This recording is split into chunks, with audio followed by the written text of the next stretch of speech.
Lily has risked her life working on the front lines in one of the most dangerous settings for COVID-19 deaths in the country, long-term care homes. She's been working as a personal support worker in Toronto, providing care for the most vulnerable since 2014, when she came here on a temporary work permit. I like my job. I actually want to stay in this field, make sure that I can give my clients the best of me. During the pandemic, we've been calling people like Lily heroes. Despite caring for people on the front lines of this health crisis, Lily herself doesn't have access to the same healthcare as Canadians. She's undocumented. We're not using her real name as she fears she could be deported. It is something that plays on your mind every single day, that you could be found out, that you could lose everything you're trying to get here. Because she works in long-term care, she should have been one of the first people to receive the vaccine. In January, her employer sent an email asking staff for their provincial health card in order to get it, something she does not have. We are on the front lines every day like everybody else, and still we are being barred, still. If you would have told your employer that you didn't have an OHIP card, what do you think would have happened? If they find out you do not have this card, you can be fired, and then what will be your position? You have no money, you have to live here, you have to have a place to live, you can't pay bills. Employers shouldn't have control over whether workers have access to the vaccine or not. These are already relationships where employers have far too much control. That's Faye Faraday. She's a labor and human rights lawyer who has worked with migrant and undocumented workers for more than 30 years. There are neighbors, there are friends, there are co-workers. They need access to the vaccine. Despite assurances from federal and provincial governments that the vaccine will be available to everyone regardless of status, the reality on the ground is quite different. There's fear and confusion. Advocates say the way provinces are approaching vaccination excludes and marginalizes migrant workers and undocumented people, despite being some of the most at risk. They have to make up their minds if they want to pretend that we're not here, or if they want to include us in this thing, because it's not discriminative against people like us. It goes after everyone. More than 1.6 million people in Canada are migrants, refugees, or undocumented. That's 1 in every 23 people. They come here through Canada's various temporary foreign worker programs, study permits, or without documentation at all. They work in various frontline industries, such as healthcare, delivery, farming, construction, and in warehouses.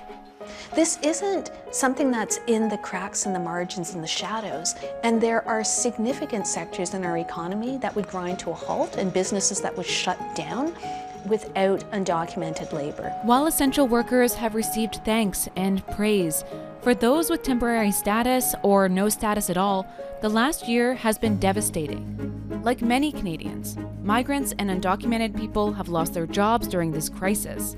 But unlike most Canadians, they cannot access emergency financial aid. They also don't have access to health care.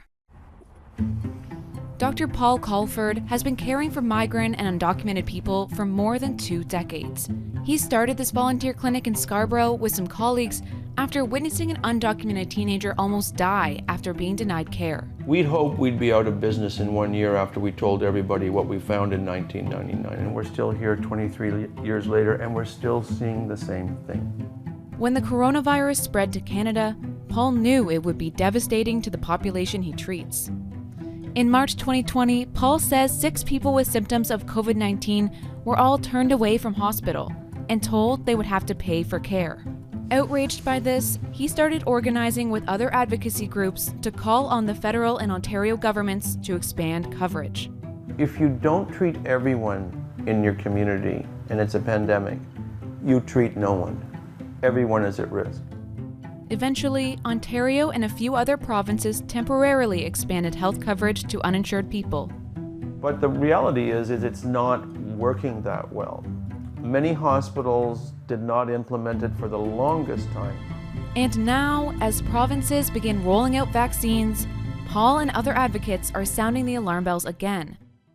The Migrant Rights Network and 270 organizations are calling on federal and provincial governments to ensure that people have safe and dignified access to the vaccine, regardless of immigration status. Global News reached out to the Ministries of Health in Ontario, British Columbia, and Quebec, provinces that have large numbers of migrants and undocumented people, to see what information someone must give in order to receive the vaccine. All 3 provinces said a health card will not be required to get the vaccine, though it's asked for at almost every stage, from making an appointment to showing up at the clinic. All provinces also said they require a full name, address, and date of birth. In Ontario, if you don't have a health card, you must bring another form of government-issued photo ID, something undocumented people likely don't have. That level of identification would keep them away. Migrants and undocumented people are reluctant to access healthcare due to a fear that their information will be turned over to border services and that they will be detained and deported. Both Ontario and Quebec said that any information that is collected for vaccination purposes will not be shared with federal agencies in accordance with provincial health privacy laws. But Paul says this fear is deeply ingrained in these communities, and the government isn't doing any messaging to combat it. We keep telling them that the hospital healthcare system will not report them. Their information is protected. When you meet the gentleman, he will tell you that he literally had to be coaxed into going so he didn't go blind. We're calling him Marcos because he fears he may be deported if his identity is revealed. His work as a cleaner is considered essential. He's been disinfecting and cleaning buildings throughout the pandemic. Last year, Marcos came to Paul's clinic unable to see out of one eye. He was turned away by an ophthalmologist because he was uninsured. Paul recommended he go to emergency, suspecting that there was bleeding inside of his eye due to complications from his diabetes.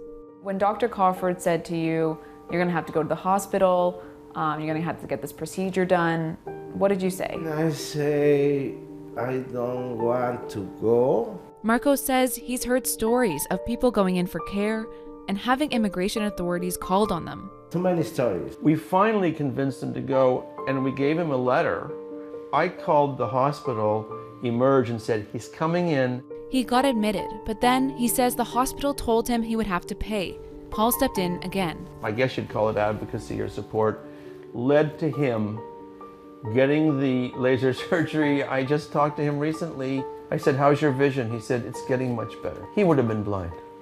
When I asked Marcos how he plans to get the vaccine, he said he's waiting for Paul's call. This clinic for me, they saved my life too. This is Toronto Public Health approved, and it's specifically for appropriate vaccine storage. Paul's on a mission to get vaccines to his patients. He's trying to set up his own pop-up vaccine clinic. There will be phone calls to thousands of people to say, come in and give them a heads up and the safety of the vaccine hesitancy, but we're not going to collect your information. And they've come to trust this place. It's important work, but Paul's clinic is small and resources are limited. He says he's frustrated by the lack of action from government. After all these years, they've still continued to let these people fend for themselves and be lost. It's a form of apartheid healthcare because it's a racialized, highly racialized population. Every morning I wake up being grateful I'm in Canada, but often every night I go to bed thinking about where we've let human beings in far less fortunate circumstances than ours down. The federal government says it knows that people are struggling due to job losses and service delays, but claims it has put policies in place like extending windows of time for people to reapply for status and work while permits are being processed. But all of this hinges on finding a new job and an employer who is willing to do the necessary paperwork while still waiting for health coverage. Advocates say there is a simple solution to all of the challenges that migrants and undocumented people are facing because of the pandemic. Grant them permanent residency. That would provide them with healthcare coverage, access to emergency benefits, and eliminate the fear of being detained and deported. One new program that has been created allows people without status who worked in healthcare during the pandemic to apply for permanent residency. But the requirements for eligibility are very narrow.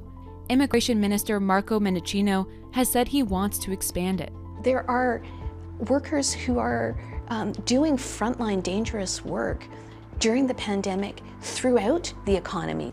All of them are essential. All of them should have status. Lily came to Canada on a temporary work permit and has been working diligently ever since, navigating the onerous government system and various programs in order to get permanent status and reunite with her kids and grandkids. That was the goal back in 2014, but now it's 2021 and I am undocumented. I have no rights, no status. Even she doesn't qualify for the government's new program, despite being considered a hero. Hero? I don't know. I just go to work. I just go do my job, and I'm just hoping that, the federal government will see that we all need the vaccine, we all need status, we all need permanent residence. We are here already. We work, we pay taxes, so why don't you just try and meet us halfway?